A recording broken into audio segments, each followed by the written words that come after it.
Hello and welcome to the International Business Conversations channel. My name is Dr. Irina Goch, and today I am going to be reflecting on block teaching within international business domain. What is block teaching?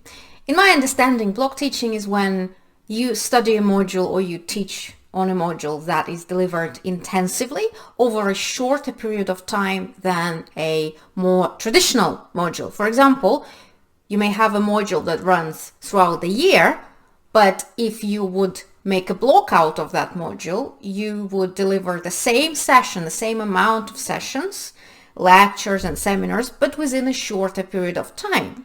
Of course, there could be different variations in how long the block should last. However, the main thing is that a learner will be immersed in that particular module. They will not usually study something else, and therefore they will study more intensively, but one particular subject. To support my discussion today, I created a short presentation in the form of Microsoft Sway that you currently can see on your screens. This presentation has two aims. First is it is there to visually support my discussion, and second, it is an introduction to Microsoft Sway as an educational tool. Microsoft Sway is available via Microsoft Office 365 package, and it might be useful to consider it as something to embed into your teaching. That's what I've done anyway. So that is why I'm sharing it. I will start with about me. So my name is Dr. Irina Goch. I'm a senior lecturer in international business at the Montfort University. I work at the Faculty of Business and Law, and I have several roles in the faculty. But today I'm talking as a module leader who created a module that was delivered as a block module. So block teaching at DMU. Before I proceed to the reflections, I think it's important to create a shared understanding of what block teaching is at DMU. Each block runs for 7 weeks, and 6 of those weeks are teaching week plus 1 week for assessment. So what you currently see on your screens are roughly division of time student per week. So every week a student will have 2-hour lecture, 2 seminars, each of them lasts 3 hours, so 6 hours of seminars in total, 2 hours of asynchronous study. Total of 8 contact hours per week per student, plus 2 asynchronous hours. Each module or each block is 30 credits, and they run consecutively. So a student can focus on studying that particular subject, and they will not be studying anything else at the same time. I made this short video for my students, and I embedded that into this presentation. So if you want to watch this video, it's about block teaching. You can click on the link down below the video. I think it's also important to talk about what is that module that I designed, what it is about. Well, I am a senior lecturer in international business, so my module is related to the international business. So it's called Global Business Environment. It's a year 1 module, level 4. It was a very first block. I have around 36 students. So we had 2 seminar groups. We have a diverse range of topics: globalization, economic environment, international and financial environment, cultural, ethical environment, and legal environment. We also have a resource list that is integrated into the Blackboard, and majority of titles are available online, which I think is great. Today I will be talking about 3 things. First, I'm going to talk about block module design. I'm going to talk about my students and their academic journey, and I am going to talk about portfolio assessment. And then I will conclude this presentation with a nice infographics that I made. So block module design, what are those things that I think is important to consider? First of all, I had a support of the previous module. So the new module, the new block module, is built on the shoulders of the previous module. However, 80% of the content was new. When I started to think about design of the module, I thought that Although you have roughly the same amount of hours, the way the module is delivered is very, very different. So you have to focus on other things. For instance, you have 6 hours of seminars and you have to pay attention on how you structure and design activities within those seminars. So to me, it was important that those activities would flow well and that they would make sense. Another thing is, of course, learning outcomes. We need to design a module that allows students to demonstrate that they achieved their learning outcomes via submitting an assignment. Broadly, I have 3 areas of those learning outcomes that I pay particular attention to. Academic content, so we talk about complexity of global business environment, facets of that global business environment, organizations and people. But also we have to learn skills. We have to learn how to articulate our ideas and arguments in a variety of formats. For instance, communication skill. And also another learning outcomes that I embedded was around solving business challenges. That is the problem solving skills. So those are things that I had to simultaneously take into account while designing the content. One of the questions that I get asked a lot by my colleagues is what to do with the timetable. What to do if my seminar is scheduled before the lecture? What should I do? Well, it's a good question. In a week, each student will have 2 seminars and 1 lecture. And what you currently see on your screens is the most usual scenario. You will have a seminar before the lecture, and then you will have another seminar 2 after that lecture. It is about design of the module, not the timetable. And I have a rule that I established for myself. My seminar 1 of the week is always either related to the content that we covered in the lecture week before, or it is an introductory seminar, introductory to the module. And seminar 2 is either related to the content that we have covered this week, or it is a concluding seminar for the module. So you can have only 1 introductory and 1 conclusion seminar, but everything else will fall within either lecture week before content or lecture this week content.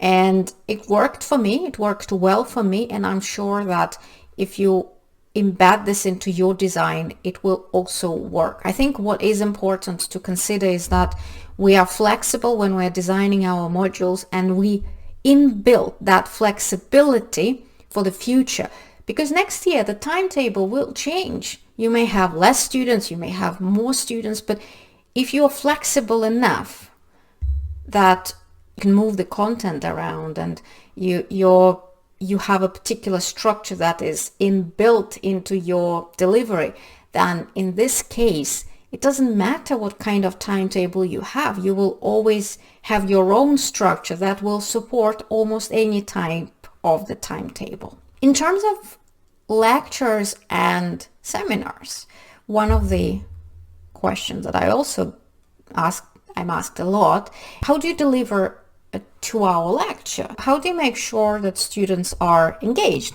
I think it's not a question of time, but the question of delivery.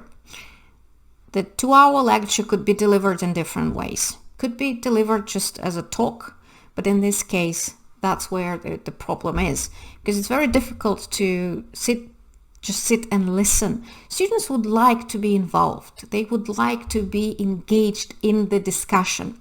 And they also would like to relate to the content. I'll give you an example of what I've done. For instance, when we talk about culture, one of the questions that I asked them to consider was the following: what kind of drink would they prefer with their meal when they go to a cafe or when they eat at home? And many of them would say, oh, I'd like something cold beverage. I would say that I would prefer tea, and then we will talk about what is a cultural tradition in in different places, in different countries around the world, and what kind of things are important. And then we can also translate this into the discussion about business and what kind of things you would consider to do during the business meeting.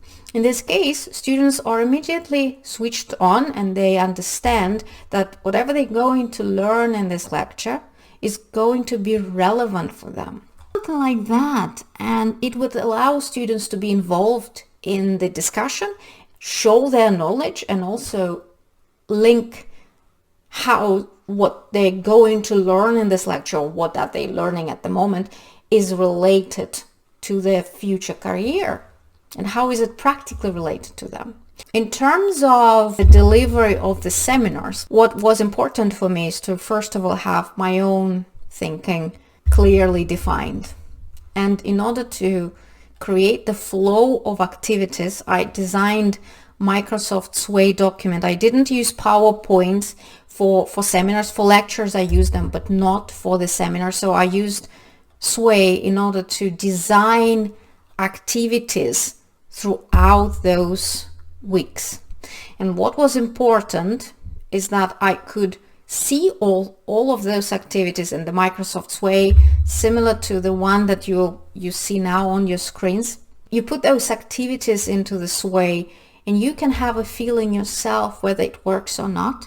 What I also tried to do is I tried to embed activities where students would do something. My least favorite activity is to ask students questions. For example, you put questions there and you ask them, could you tell me what that is, or could you reflect on that, and something like that. We did them when it was appropriate and relevant, but the majority of activities were games, when there were, let's say, a set of rules, and I asked students to follow those rules, and then the new information was revealed and the previous discussion was turned onto its head, and students now had to adjust their game to the new realities. Or for instance, we made a presentation visually on a piece of paper and they presented.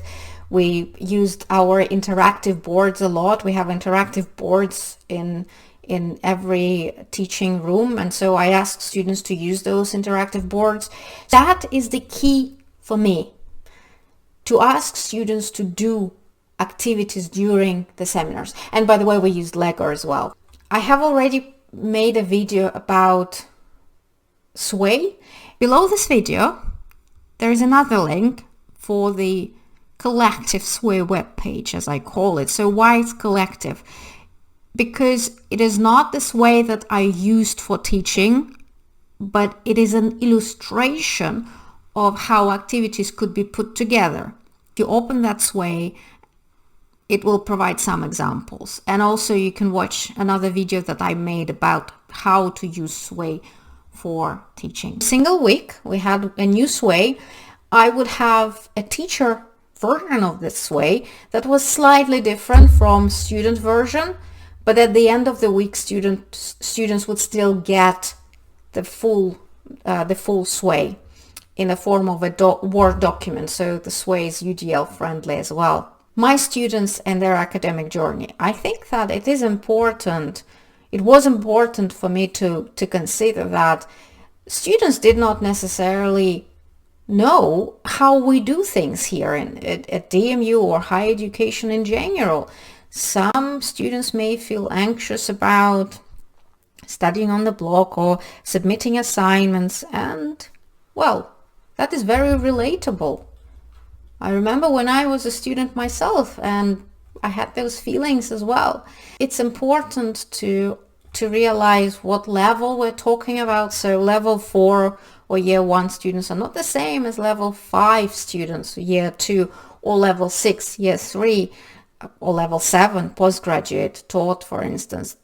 We talk about different students and we need to incorporate that into our teaching. We should provide study support embedded within the module, and within block approach you can easily do that because you have time during your seminar. So we can talk about how to reference, how to study, how to write an essay, how to create a reflective journal. So there are many things that you can embed. I would consider important is to establish a rapport, sense of trust with your students, and this is done when you're open to them and transparent. So all the rules of how university works should be there. Usually it is a program leader who delivers such an information. And in this particular case, I am a program leader for A Honors International Business, and I had a privilege of doing that type of work as well.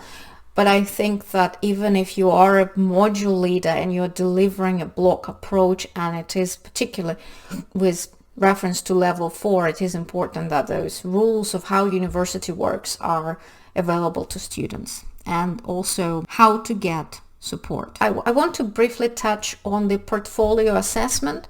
For this particular module, we had 3 components of portfolio that students were submitting, and one of them was essay, reflective journal, and a SWAY web page. Essay was on the topic of globalization, but it allows students to bring other topics that we covered during the module. Reflective journal asks students to reflect on each week of study, to think about activities that we've done, and to think about how this helped them on their international business journey. And so a web page was about career development, where I asked students to think about certain things within the international business career area. I also find that it is important to provide students with a rubric. So a rubric can be anything. You can use different types of rubric. It could be something simple like mine, but it's very important to offer transparency so students know what kind of things or what do you expect them to do. And that transparency means a lot. You might not want to do the table like I've done. You may do something else that makes sense to you, to your module, but the transparency is important. In terms of my conclusion, important to consider who your students are. Some of them may be more familiar with higher education, some of them may be less familiar. In terms of assessments, I think they should be meaningful and they should be embedded into your seminar activities. We also should be practicing competencies and skills. There should be enough of headspace for students and for educators. Teaching team, it's important to plan ahead, to think about students' data, think about how you encourage teaching team to do new things. Getting involved, different types of activities, as I mentioned, games, debates, Lego, role plays, presentations, hands-on activities, resources, digital resources and books that are available online in addition to the library, and we have amazing library at DMU. Interactive online games, there are a lot of them that you could use during your seminars. And of course, clear and carefully designed curriculum that incorporates learning outcomes. Thank you very much.